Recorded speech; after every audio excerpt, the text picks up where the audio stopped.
Olá, professor, tudo bem? Hoje eu estou aqui para fazer o vídeo de apresentação da ata 1, que é sobre agregação e composição, que são empregados na modelagem de classes do ML. Os integrantes do grupo sou eu, Thiago de Paula Evangelista, o Enzo Dezen Alves e o Eduardo Marcondes Nunes de Matos, que vão falar um pouquinho mais para frente aqui do vídeo. A agregação ela é uma forma especializada de associação entre dois ou mais objetos, onde cada objeto ele mantém o seu próprio ciclo de vida independente. No entanto, existe uma relação de propriedade entre eles. Essa relação é frequentemente descrita como uma conexão de todo e parte, ou de pai e filho, que pode, mas não necessariamente, indicar uma contenção física. O interessante é que, embora o todo possa conter as partes ou filhos, essas partes elas não estão limitadas a um único contexto. Podem ser reutilizadas em diferentes cenários ou em outros relacionamentos agregados. Essa característica ela torna a agregação uma ferramenta poderosa para promover flexibilidade e reutilização de componentes, garantindo que a interação entre os objetos seja tanto lógica quanto funcional. Agora eu vou citar as diferenças fundamentais da agregação em comparação com as outras. Independência de ciclo de vida, os objetos relacionados eles podem existir de forma independente, o que quer dizer que o término de um objeto não impacta na existência do outro. Um exemplo clássico é o relacionamento entre uma biblioteca e os livros. A biblioteca ela pode existir sem conter os livros, assim como um livro ele pode existir fora do contexto de uma biblioteca. A propriedade de sem exclusividade. Em um relacionamento de agregação, embora o todo possa possuir as partes, essas partes elas não estão exclusivamente vinculadas a ele. Isso significa que as partes contêm sua independência, podendo ser reutilizadas ou associadas a outros objetos ou contextos, sem comprometer sua funcionalidade. Um exemplo é o relacionamento entre entre uma equipe de projeto e os membros dessa equipe. A equipe ela pode ser formada por diferentes pessoas e pode participar de outros projetos ou equipes.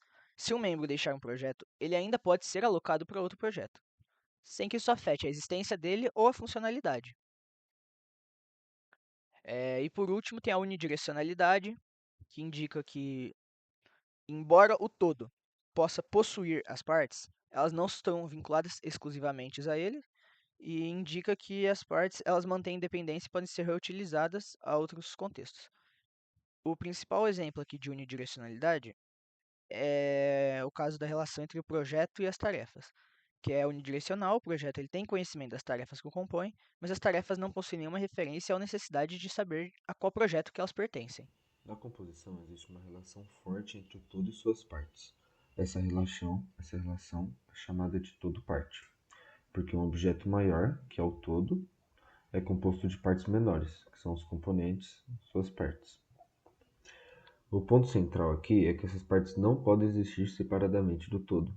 Se o objeto todo é destruído, suas partes também são automaticamente destruídas.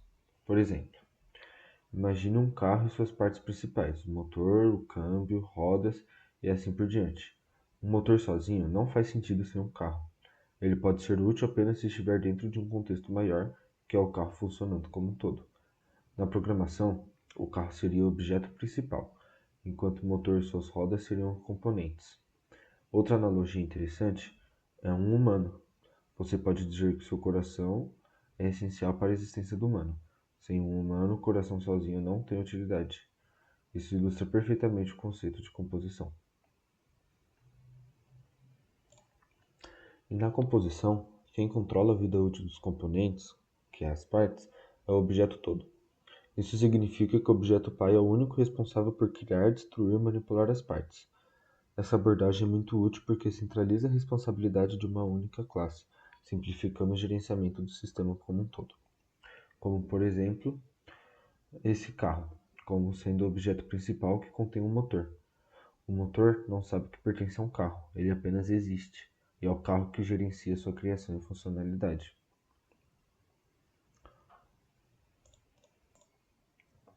Além disso, na composição, cada parte é exclusiva de um único todo, ou seja, uma parte não pode ser compartilhada entre vários objetos maiores. Essa característica reforça ainda mais a dependência entre o todo e suas partes.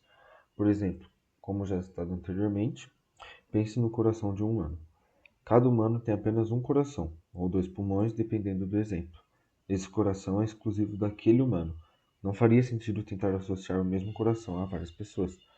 Da mesma forma, na programação, as partes de um objeto como componentes de um carro ou órgãos de uma pessoa, que são os exemplos, só pertencem àquele objeto específico. E como brevemente já citado, as partes não existem sozinhas, porque as partes gerenciadas pela composição não têm sentido fora do contexto do todo. Elas são criadas, manipuladas e destruídas pelo objeto todo. Isso garante que as partes não possam ser usadas indevidamente ou existirem de forma independente. Por exemplo, imagine um software de gerenciamento de veículos. Nele, temos objetos para representar carros e seus motores. Um motor criado fora de um carro seria algo inútil.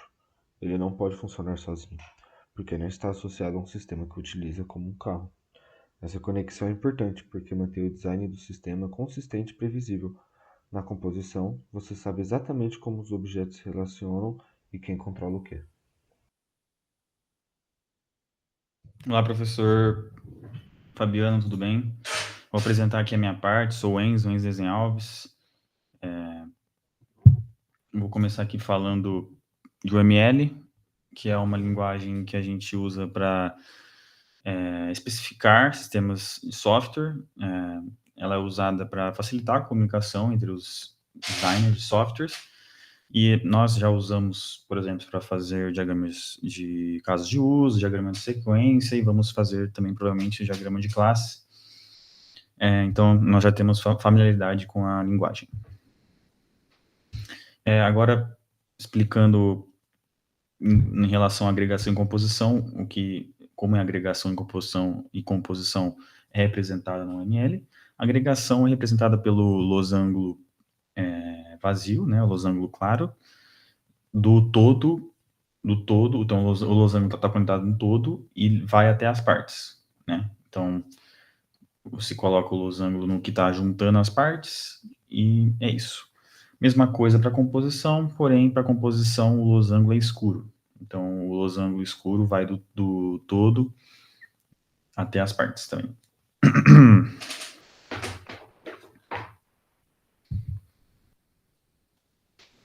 Um exemplo aqui de agregação que nós temos aqui é um computador desktop. O computador desktop, ele não existe sem um monitor, sem uma CPU, sem um teclado, sem um mouse, porém, um monitor existe sem um computador desktop, né? Ele pode ir para... você tem um monitor nesse computador aqui, você pode tirar desse computador aqui e botar em outro, né? Então, eles não dependem, né, do todo, né? Eles não dependem do todo. O todo, nesse caso, ele depende das partes, mas as partes não dependem do todo. Não existem, né? As partes, elas existem sem o todo. Aqui nós temos um exemplo com código, que seria de time-jogador, né? O time precisa de jogadores, né, para existir. Porém, o jogador não precisa de time, né? Ele pode estar desempregado, estar aposentado e pode ir de um time para o outro também, né? Que a gente fez um código em C++, a gente já tinha feito um projeto, a gente pegou o exemplo. Então, você vê que o time, ele tem um array de jogadores, nesse caso, alocação dinâmica, né, C++, e o jogador tem uma referência a time também. Você vê aqui, ó, tem adiciona jogador, remove jogador, e tem aqui, ó, get time, set time em jogador.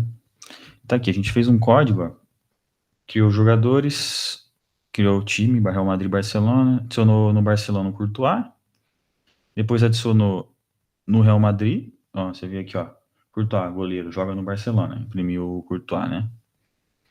Imprimiu o Barcelona aqui, ó, joga no Barcelona. Depois imprimiu o Real Madrid, ó, tá jogando no Real Madrid. Depois tirou os outros dois jogadores, que seriam o Courtois e o Bellingham, imprimiu de novo, tava só o Vinícius Júnior. E então é isso. O time, os jogadores podem sair e voltar do time, não dependem do time, né? A parte não depende do todo nesse caso.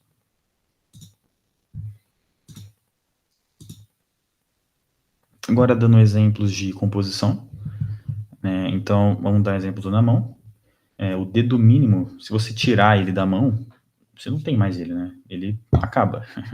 Né? É um exemplo, não um dos melhores, mas para entender que as partes dependem do todo e o todo também depende das partes, né? não é uma mão de fato se não tiver nenhum dedo, né? Como disse, não é um dos melhores exemplos, mas acho que deu para entender. A gente também tem um exemplo de código, que é a universidade e departamento, também em C++, que é a mesma coisa, né? Uma universidade precisa dos departamentos, departamento precisa de uma universidade. Não existe departamento que não tem universidade, né? Se tem um departamento, ele pertence a uma universidade e a universidade precisa de departamentos. Então, a parte depende do todo, o todo depende da parte, nesse caso. Né? Então, tá aqui, ó, departamento, em C++ também. Em C++ tem uma curiosidade que, geralmente, quando você vai programar em C++, a composição e a agregação, elas têm implementações diferentes. Por quê? Aqui, universidade, quando você destrói a universidade, quando você deleta a universidade, você também deleta os departamentos, até porque não faz sentido. Se uma universidade não deixa de existir, os departamentos também vão deixar de existir. Né? E aqui no departamento, ó, na criação do departamento já coloca a universidade. Porém, em outras linguagens, como Java, geralmente você vai implementar a agregação e composição, e a implementação em si não é diferente uma da outra, né? O que realmente faz os dois realmente se diferenciarem não é a implementação, né, o código, é o comportamento, é de fato o que elas são na vida real, né? É a dinâmica delas na vida real. Então, tem vários códigos. Esse aqui, claramente, dá para ver que é diferente composição e agregação, porém, vários códigos que você vai pegar, a diferença não existe no código, a diferença é só na ideia, no conceito, né? E é isso que faz diferença. Tipo, na hora de você fazer um diagrama, entendeu? Porque às vezes você pode até ter no construtor de uma classe outra classe, porém, às vezes não é composição, às vezes é agregação, às vezes é associação até, então, é só para deixar claro isso. Mas aqui, ó, você fica no departamento, já no construtor já tem a universidade, é uma relação muito forte. Né? Tem aqui também o private, e aqui ó, a universidade, como eu disse, no destrutor dela, no destrutor da universidade, você deleta os departamentos, porque você vai tirar a universidade, você não precisa de departamento, mas né, acabou tudo. E aqui tem implementação, né, ele tem também um array dinâmico, né, então quando começa a criar mais departamento, ele realoca mais espaço, mas enfim, aí já é a implementação de C++. E aqui a gente também fez alguma coisa, criou uma universidade, UFSCar, obviamente, adicionou computação, matemática e física, imprimiu, né, aqui ó, departamentos, imprimiu, aí a gente removeu o DM, imprimiu de novo, aí ficou só DC e DF, e aí a gente destruiu o UFSCar. Quando destruiu o UFSCar, destruiu o DC, destruiu o DF, destruiu depois o UFSCar, entendeu? Não faz sentido ter nenhum departamento se o UFSCar for destruído, né?